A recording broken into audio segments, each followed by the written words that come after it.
Un jeune diplômé d'origine étrangère a-t-il autant de chances de décrocher un emploi qu'un jeune belge de souche? Non, évidemment. On appelle cela pudiquement la discrimination à l'embauche, une forme de racisme contre laquelle le Centre pour l'égalité des chances lance une campagne de sensibilisation. Elle s'adresse en priorité aux employeurs. Jean-François Noulet. Dans ce spot, Rose, une jeune femme d'origine africaine, voit son CV être directement rejeté par un employeur. La même jeune femme, relookée à l'occidental et renommée à la belge, a plus de chance avec le même CV.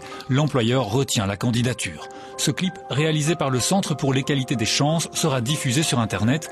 Les deux CV seront envoyés dans les entreprises pour les sensibiliser aux problèmes des discriminations sur le marché de l'emploi. En 5 ans, le Centre pour l'égalité des chances a enregistré une augmentation de 70% des signalements de discrimination. Il y a des études scientifiques fiables faites par des organismes internationaux comme le Bureau international du travail, comme l'OCDE, comme des universitaires, et qui peuvent montrer scientifiquement qu'à compétence égale, à qualité égale, eh bien, un jeune d'origine étrangère a moins de chances de trouver un emploi. Cette jeune femme s'est heurtée aux préjugés lors de sa recherche d'un job d'étudiant.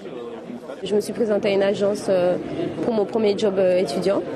La jeune femme m'a vraiment assuré qu'on ne prenait plus d'étudiants à cette période-là. Et pour en être sûre, j'ai demandé à une copine européenne, bien sûr, de se présenter à la même agence. Et comme par magie, la jeune femme elle a accepté, lui a proposé un job. Une semaine après, elle avait un job étudiant pour 1 mois. Yancy, elle, craint pour l'exercice de sa future profession d'avocate. Les clients pourraient peut-être préférer choisir un avocat blanc pour défendre leurs intérêts plutôt que de choisir un avocat étranger qui pourrait être plus spécialisé. La lutte contre la discrimination marque des points. Vendredi, l'entreprise Ferein a été condamnée par le tribunal de travail. Elle ne voulait pas engager de travailleurs d'origine marocaine ou turque pour ne pas déplaire aux clients. La justice a confirmé que c'était illégal.